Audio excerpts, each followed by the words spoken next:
Welcome back, boxing fans, to another great show with Sean on Boxing. So, these are two YouTubers. I respect both. Sean Zattel, obviously doing well, sort of moved up from being a YouTuber to being more. And of course, True School, who, is on the precipice of trying to do something similar. They're kind of, the American versions of Ade. They're not necessarily right there yet, but they're trying to push that envelope. So, more love to them. I hope they both do well. None of this is based on hate or hostility.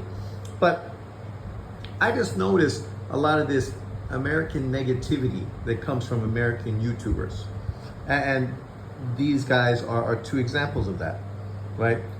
True School put out a lot of hate back in the day towards Lomachenko, right? Yet it is fanatically a fanboy of Angelo Leo, right? And I understand you're connected to a brother, so you really are sort of embedded with him. But it's that lack of separation from what you're doing and who you know. Because Lomachenko maybe is a little more European and standoffish, somehow that rubbed True School the wrong way. And we've seen the same thing recently with Inouye, specifically not so much True School, who I think probably was a little disappointed that he went to Japan and never was able to really connect and get that big interview with Inouye. But, that's kind of the way it is. You kind of need to organize these things beforehand and get them cemented. And then even then, you don't know how, being not part of the Japanese industry, what your foot in the door actually is going to be. But much praise to him for at least trying that. I respect the work ethic. For Sean Zattel, whether that was maybe based on his friend feeling some way and then him feeling disenchanted by that, came out and it really was really negative about Inouye and not really showing much understanding of cultural differences. And this is one of the things from American YouTubers. It's this lack of cultural awareness, right? I mean, people from around the world have different cultural norms, different ways they interact. I always make fun of Russians because Russians refuse to smile. I work at a school and there's many Russian dancers that live close to me and they walk past my school all the time and I see them. They're foreigners, I'm foreigners. Generally, when you're living abroad, you can connect people because of the similarities of circumstance, right? But yet these men and women are so miserable faced, right? They wouldn't break out a smile if a little kid screamed and said hello to them. And literally they walk by a kindergarten every day. So, that's very liable to be something that happened. But that's a cultural thing, right? We always joke that McDonald's in Russia does not say free smiles. That's definitely something that would not be offered for free. You definitely have to pay for it. And so this is a similar situation here. It's this lack of cultural awareness, lack of that not everyone's fucking American. Even in America, you need to have cultural awareness because there's lots of different people, different races and cultures within the States. And if you don't have cultural awareness, you're gonna get offended by the way people react and do things compared to how other people do it. Even though it's not necessarily an insulting thing people are doing, it's just a cultural difference, right? So when he came out and was really critical of Inouye, I sort of scratched my head and thought, you're not being very fucking professional, right? Inouye doesn't have to kiss your ass. He doesn't need to be really warm and fuzzy. He's fucking Japanese. Japanese are never warm and fuzzy. Even when you date them, and I've dated Japanese girls, they're still not warm and fuzzy, right? It's a cultural difference, personality-wise, the way they were raised up, the way they interact with people. So, and then you think of Inouye, who obviously is an elite fighter, elite athlete, that's considered a superstar within that country. It's the same way you could be critical of a LeBron James for his behavior, right? Or any other athlete, superstar, personnel, actor, singer, whoever it may be. A lot of people just aren't down to earth. The whole fame sort of gets to their head and they start thinking they're better than they are. You're nothing fucking special. You're a fucking basketball player. You're nothing special. You're an actor. You're nothing fucking special. You're a singer. You're nothing fucking special. You're a boxer. That's what you do. The only thing that you can say is special about you is that you're elite in the job that you do. Congratulations. But as far as being something special, you're no more special than fucking anybody else. Let's just keep that shit 100. But with that lack of cultural awareness that Sean Zattel was putting out, I just scratched my head and thought, what the fuck, man? I don't understand this negativity that needs to come from certain people. Like literally, there's enough negativity in the US already, especially against non-American fighters. So the last thing we need is more of it, right?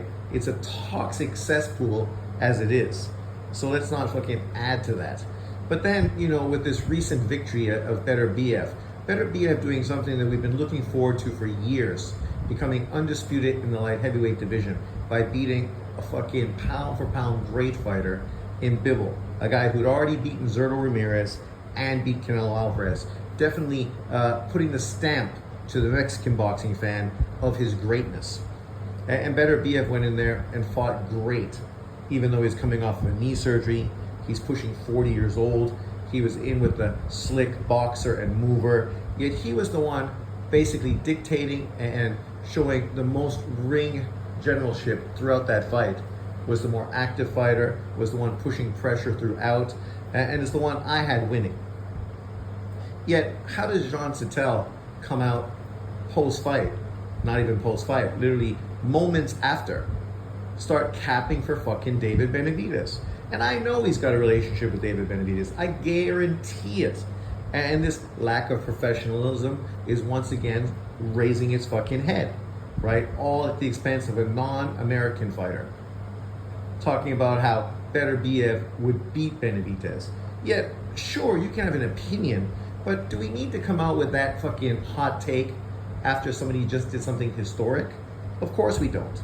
We could give it a while. I mean, we're already talking about the rematch, but no. Some people needing to push fucking their narrative down other people's fucking throats consistently. And that was an example of it.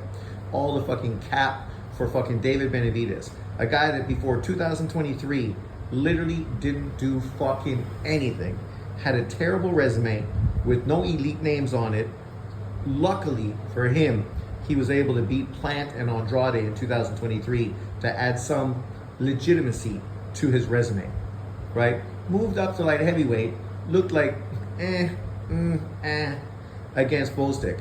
The same Bostic that Benavidez fought when Bostic was a unified light heavyweight champion. People were picking him to win because of his boxing ability and ability to control distance and move. Benavidez went in there and fucking destroyed him physically and mentally, right? And beat him to become a unified champion. And so David Benavidez fights an old, inactive, coming out of 4 years of retirement version, isn't able to stop him or break him mentally or physically, actually hurts his hands in the process of trying to get him out of there. Doesn't show the power that, you know, being the Mexican monster that apparently he had at 168, yet then he moves up to 175, and somehow that does not transition, right, to the new weight division. But now he's the man that's going to stop Benavidez. I mean, if you believe that, that's cool. Everyone has a fucking opinion. Opinions are like assholes. Everybody fucking has one. But at the same time, it don't mean we want to fucking necessarily hear your opinion, especially when it's so subjective, right? And you don't need to even be mentioning that now, because literally Benavidez has a fight with Morale that was just announced.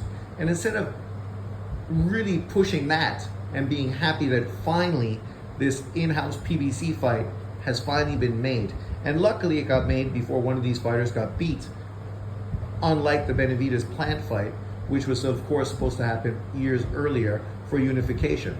But then of course Benavidez bailed and ducked that fight, only to fight Plant after Canelo Alvarez beat him.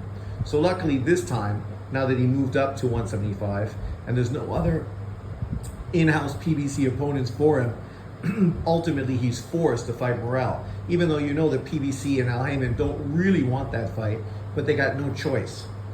And the likelihood of the winner of that stepping up to face Bivol or Benavidez is fucking very unlikely. because then they'd have to work with a non-PBC fighter and another promotional team. So we'll see how that works. Cross your fingers, hope it works out, but I don't think it's very likely, but I could be wrong. So then, you know, he gets in his feelings, Sean Zettel, because people think he's fucking just throwing out a hot take for clickbait, which is exactly what he was fucking doing. Because what's the point of bringing that bullshit out at this point? And now, instead of pushing for the Bivol Beterbiev rematch, which really everybody is pushing for because it's deserved. Bivol deserves an opportunity to beat Beterbiev in a rematch. Right? He's done what Benavidez hasn't done. He's won world titles at 175. He took on the best fighters available to him, and he won convincingly up until this particular fight. And some people still feel he won that fight. So yeah, he deserves a shot. And now the IBF is trying to fuck shit up. Hopefully, you know, Turki Al-Sheikh pays off that crappy fucking German fighter to get him out of the picture so we can do this rematch. Putting Benavidez into this conversation is doing what? Fucking capping off of fucking Bivol and Beterbiev. All to do what? Give Benavidez some shine. It's the same thing the dude's been doing for years off of fucking Canelo Alvarez. He ain't willing or able to do what he's got to do to build up his career. So he's got to cap off of other people that are literally doing what they should be doing. Canelo, who became, of course, undisputed at 168, and now Beterbiev, who just became undisputed at 175. We're talking about Benavidez, who, like Tank Davis, has never even fought a fucking unification fight. But let's listen to this, because True School comes out, says something, and just listen to this statement or this comment from Sean Zettel. It was a really good fight, but it didn't really deliver those moments that you look for in these big, legacy-defining fights. Beterbiev, Bivol, that's going to be like, as you said. Oh, maybe I missed it. Let's go back. Give me Benavidez versus Beterbiev. That's the fight. I know me and you have spoken about for a number of years now. Bivol, a number of years. So they've been talking about this for a number of years. So they, in their minds, were acting as if this was a fight that was relevant. Yet, what happened to Benavidez? Why didn't he move up years ago and fucking try to do this when he could have done it easily? Right? Like, this is the problem I have with this kind of capping that people love to fucking push. This dude could have done that, but he didn't. He chose to weight bully guys at 168 and only moved up because he no longer can fucking make the weight and now is forced to move to 175. Right? And people acting like somehow he deserves something. What does he fucking deserve? What did he do at 175? Not a fucking thing. He was gifted an interim title by the WBC. Gifted a WBC interim title. I mean, at least we understand, Morrell also gifted a WBA regular title. Those guys didn't have to beat anyone really to win those titles, but they were given those titles to put them in position so that if Beterbiev vacates the titles and moves to another weight division, they can inherit it. And that's what they want to do. They don't want to take on these fighters. They want to inherit those belts the easy way. It was a great fight, especially if you're into like the real subtleties of boxing. And great fight? Listen to that. Listen to that. Great fight. This is not the first time he said that. Like, I don't know how you watch that Bivol Beterbiev fight and don't think it was a fucking great fight. That fight was a great fight. It wasn't a fucking showcase fight. It wasn't one-way traffic. Are you going to say that Bud Crawford, Errol Spence was a great fight? That wasn't a great fight. It was fucking a great fighter beating up somebody who just wasn't on his level and beating his ass. Was fucking Inouye versus Fulton a great fight? No, of course it wasn't. Because literally, fucking Inouye was beating Fulton's ass consistently. Right? Louis' Neri fight, you could say, was great, because Neri literally fucking caught Inouye, dropped him, and made the fight really fucking exciting, and people actually felt that maybe Neri had what it took to beat Inouye, only for Inouye to come back and fucking put his foot on the gas and beat the crap out of Neri afterwards. He was short and dominant, so I don't even know if you could call that great. Fury versus Usyk, great fight. Different momentum, moving from one fighter to another. opportunities where it looked like Fury was going to stop Usyk, and then opportunities where it looked like Usyk was going to stop Fury. Went the distance. Great fight. Yeah, like this fight. Bivol controlled parts of this fight. Benavidez controlled this part of the fight. People had to adjust consistently to try to get the upper hand on the other fighter. Even at the end of the day, it was a super close competitive fight where both fighters showed that they're fucking great. Two of the best fighters in global boxing today. This is literally something David Benavidez has never fucking shown in his whole career. But we're going to be critical and say, was it great? Was it great? What do you mean, was it great? It was a great fight. I can tell you, I sat down and watched that fight 3 fucking times. Every single time, I was entertained. And I'm not a guy that likes to go rewatch fights because generally, it's not nearly as exciting and it's hard to watch a second and especially a third or more times. But that fight, easily I was able to rewatch it because it was a great fight. Jean Sattel is supposed to be a boxing purist and a boxing expert, but then he's putting out this kind of disingenuous, negative type of stuff about this fight, right? Like, it just pisses me off, this fucking American negativism. Like, it was a high, not great, it was high level, high level technical fight. In that regard, it was a really good fight. But it didn't really deliver those moments that you look for in these big, legacy-defining fights. Better be a Bivol. What moments? Like, if you got great fighters fighting each other, like Canelo versus Golovkin, you're not going to have, specifically moments where a fighter's beating the shit and dropping and killing other guys because it's so close.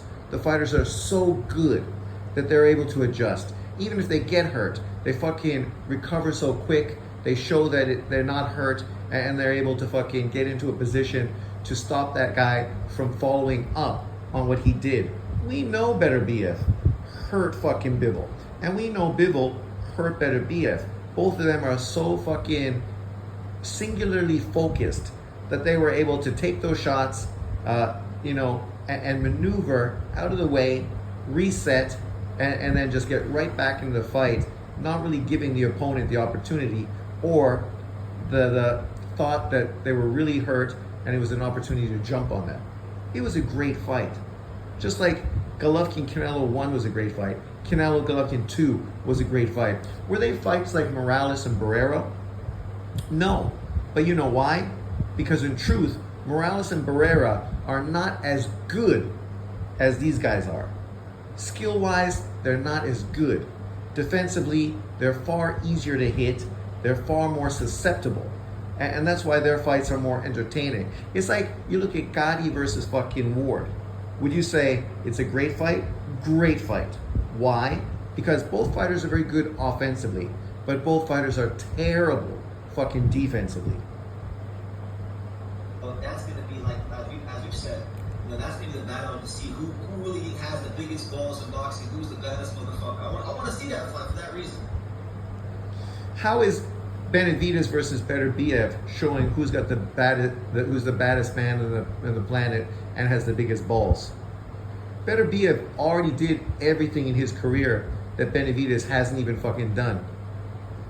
He literally won a title, didn't lose it on the scale, didn't lose it because he was using fucking drugs, unified with several elite fighters, was in great fights where he literally had to come through like fucking big giant cuts and other situations, getting dropped and then getting back and winning fights in impressive fashion.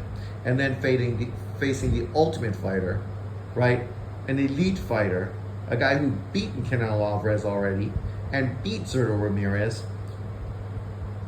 Whereas, what the fuck is David Benavidez' claim to fame? That he beat Caleb Plant after Canelo Alvarez.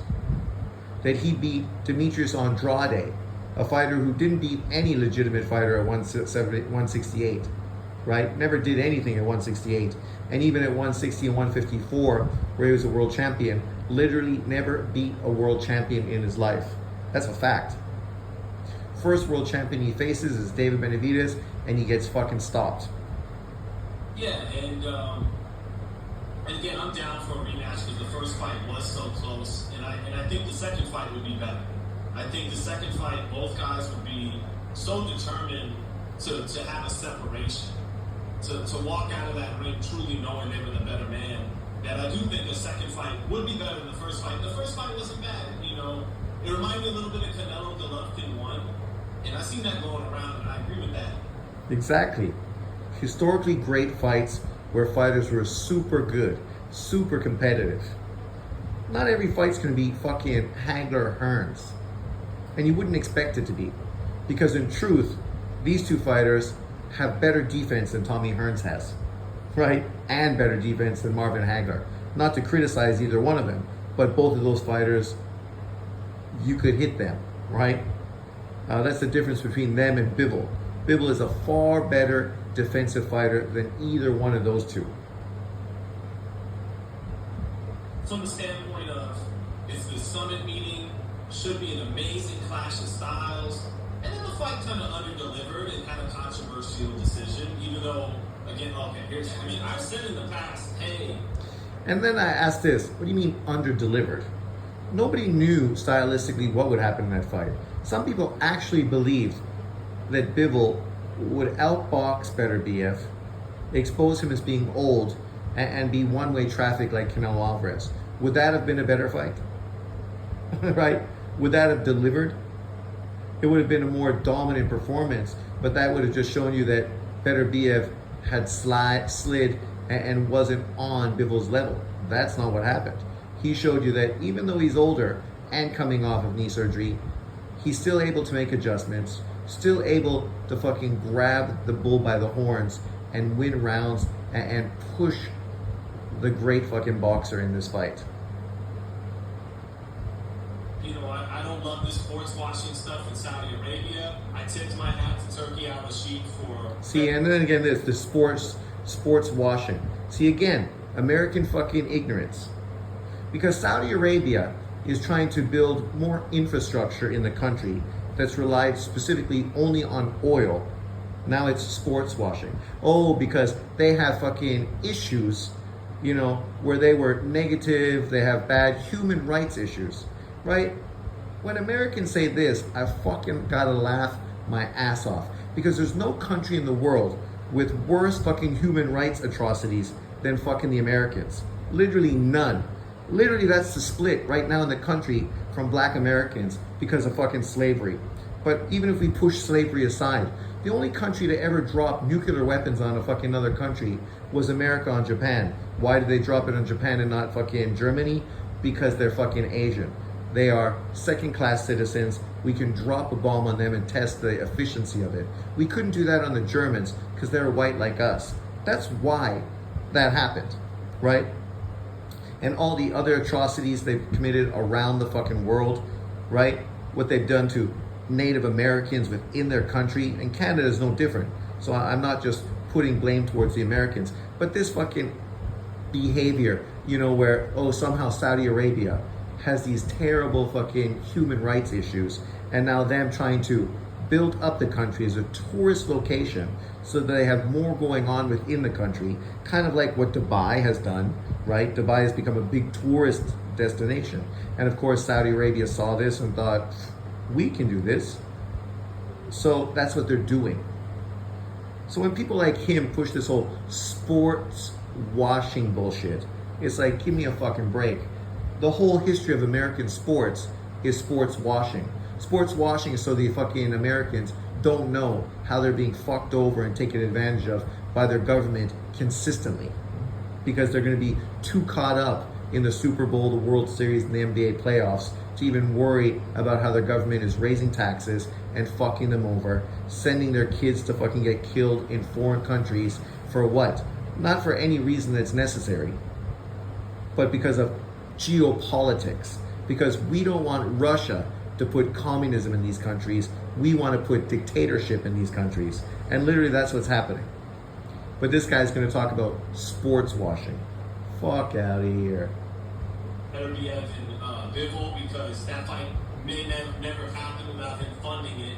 Correct. As good as both of those guys are, as great as they both are, and then they can't really turn a big profit in the Western Hemisphere. So They don't sell. they don't. They don't sell. And what does that tell you about American boxing fans? Right?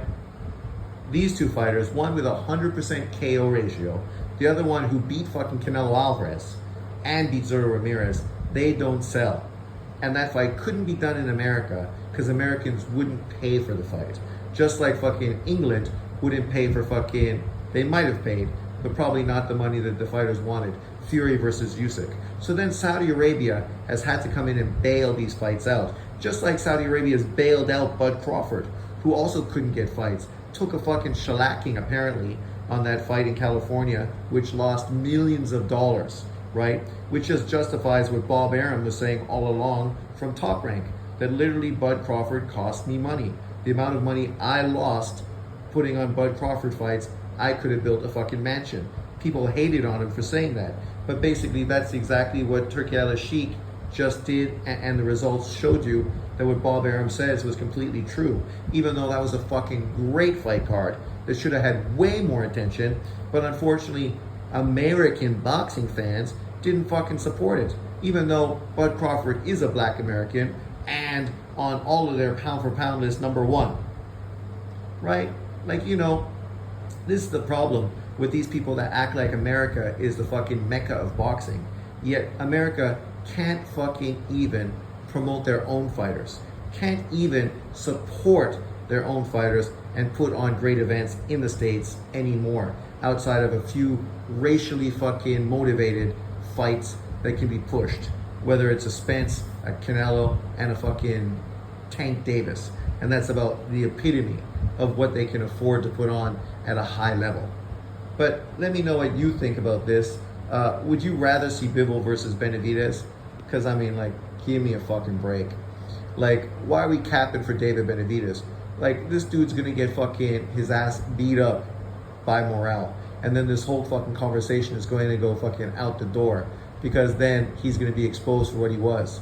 A weight bully who fucking has terrible feet and doesn't really have that much power. But let me know what you think in the comment section below. Thanks for watching. Peace out. Enjoy your weekend.